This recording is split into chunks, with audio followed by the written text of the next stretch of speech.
Leading off our discussion tonight are Democratic Congressman Krishnamoorthi of Illinois. He's a member of the House Oversight Committee and the House Intelligence Committee. He attended the depositions of both Christopher Anderson and Catherine Croft today. Also joining us, Jill Wine-Banks, former Assistant Watergate Special Prosecutor and MSNBC legal analyst. And Evelyn Farkas is with us. She's a former Deputy Assistant Secretary of Defense in the Obama administration and a former staff member on the House Foreign Affairs Committee. She served on the staff of the Senate Armed Services Committee for 7 years. She knows Catherine Croft, who testified today, and Evelyn is an MSNBC national security analyst. Congressman, first of all, to today's depositions, did they deepen your understanding of what has been happening within the administration on Ukraine, and in what ways did they do that? Thanks for having me on, Lawrence. I think that it's fair to say that they fleshed out further kind of the evidence supporting the whistleblower's allegations and the scheme to basically pressure the Ukrainians to initiate bogus investigations of the president's domestic rivals in return for aid and potentially a White House meeting as well. And so I can't comment on the specifics of the testimony, but these individuals, made statements that were completely consistent with others' narratives and their testimony as well. And what can you tell us about Tim Morrison and the report tonight that he has resigned? He's scheduled to testify tomorrow. Well, I think that's more of a reason that I hope that he will show up tomorrow. Because he will no longer be within the president's employ, and he'll be you could say he's a private citizen at that point. And who knows? Maybe he'll even have some documents with him. I'm not sure about that. But the point is that I think that cutting ties with the administration makes it less likely that the president could compel him not to show or not to produce documents of his own.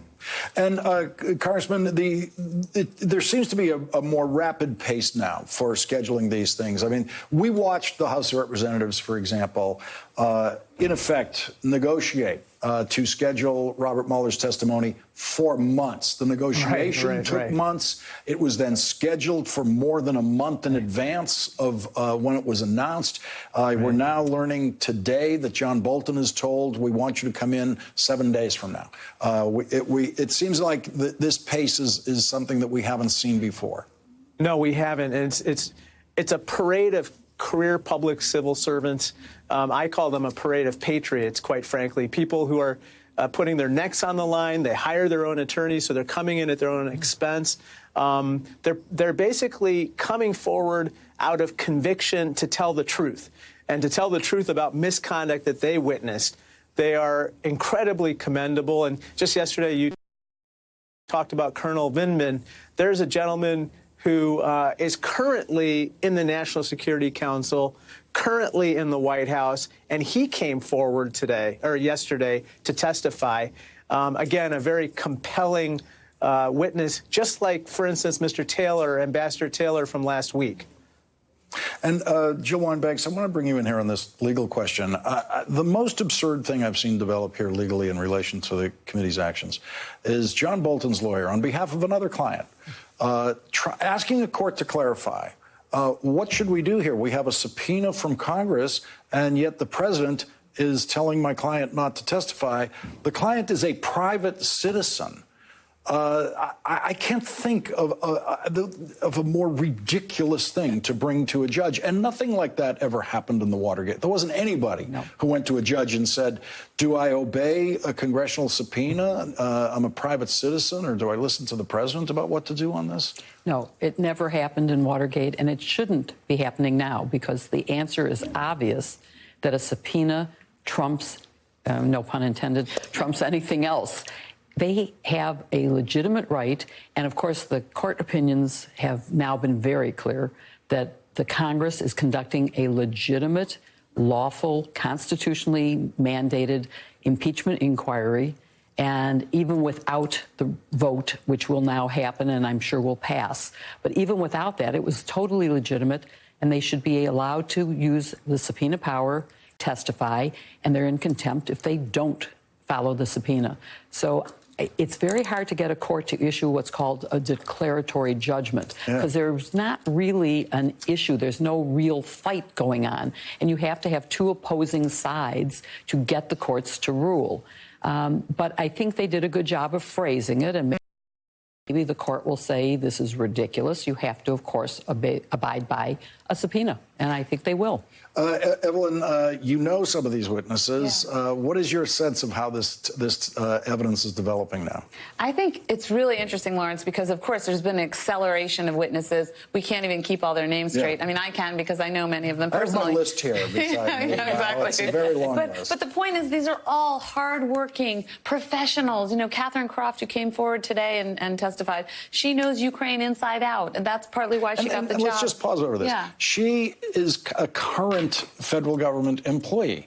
She's in the State Department. Yeah. She's on the payroll. Yeah. And she got her subpoena. She went. Right. There was no confusion about what to do. She doesn't care what Pompeo says or what Trump says. But part of it is, I think, because she's a civil servant, she has a sense of duty. Really, Ambassador Ivanovich, Maria Ivanovich, remember, she was the first one to go. She's the senior one. What I heard from inside the department was that she was looking, she wanted to stay in the government so that she could do that, so that she could look out for other people. I don't know. I haven't corroborated it with lots of people, but my sense was from people I've talked to that she felt responsible. To stay in the government as a model of what to do in testifying, even when you're working in the government. You know, she's senior. She has her pension. She can afford, you know, let's say financially and otherwise, to put her leg out there a little bit. And that's actually then, that emboldened a lot of others. Bill Taylor is in the same situation as she is, more senior, can afford to take the risk. But for these people who are in the middle, Catherine Croft has a great career ahead of her. You know, for her to make a misstep without that cover would have been more dangerous. I want to pause on Tim Morrison because I worked with him, and we talked about him, actually, you and I. You asked me, I think, once whether he would testify. He worked for a long time in Congress.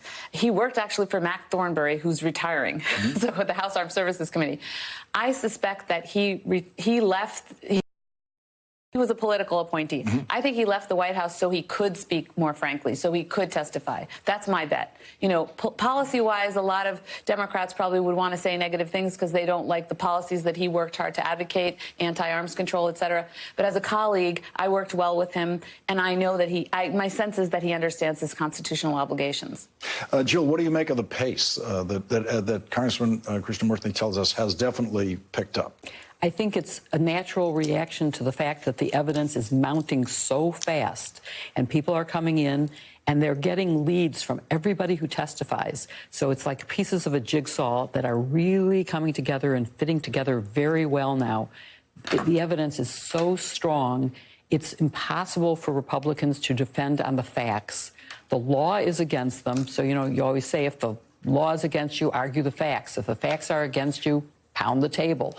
There's nothing left for them to do but to do that because the evidence and the law are so strong, and every one of the people that you mentioned in your opening fit together and make a unbelievably strong case. You can't just take the phone call out of context.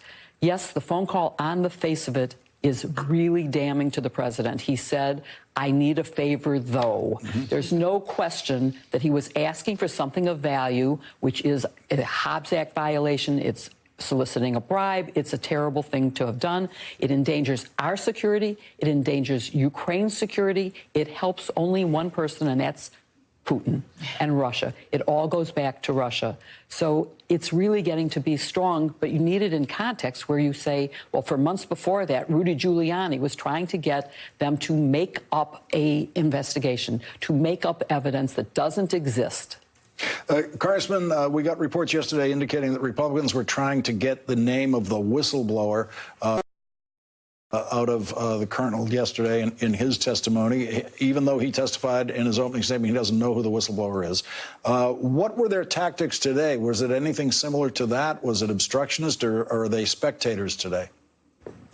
I felt that they were a little more subdued, quite frankly. I think that at this point it's been made clear by Chairman Schiff and also the counsel for the witnesses that they're not going to allow for anybody to get them to intentionally or inadvertently release the names of any people that could be the whistleblowers. As you know, the whistleblowers are protected under statute and regulations from being exposed. And we also know that President Trump and his allies in Congress want to expose this whistleblower so that they can then retaliate against him or her. And if that is done, not only will it harm the whistleblower in question, but it will create a tremendous chilling effect for anyone else who wants to come forward with evidence of wrongdoing who might be in the rank and file in our government. The American people devised the whistleblower system for one reason alone, and that is they want rank and file people to come forward so that they can get good government. And the reason why the Trump administration wants to create this chilling effect is precisely to get people to avoid doing that. And we can't allow that to happen, so we're not going to allow people to burn this whistleblower. Congressman, quickly before we go to the break, I've had two members of the committees who've been in the depositions who have said on this program that they believe Gordon Sondland is coming very close to risking perjury charges based on what they've seen in the direct contradictions of his testimony under oath by other witnesses. Do you share that sense that Gordon Sondland could be in legal jeopardy? I wouldn't say it that way. What I would say is that at least my impression of his testimony was that he wasn't able to recall a whole heck of a lot with regard to a lot of his encounters and conversations. And so that kind of lack of memory, selective amnesia, and perhaps evasiveness are issues. But that being said, there are a lot of other data points now that we have with regard to conversations, meetings, and so forth that help to fill in the picture. Congressman Raja Krishnamoorthi, Jill Wine-Banks, Evelyn Farkas, thank you all for starting.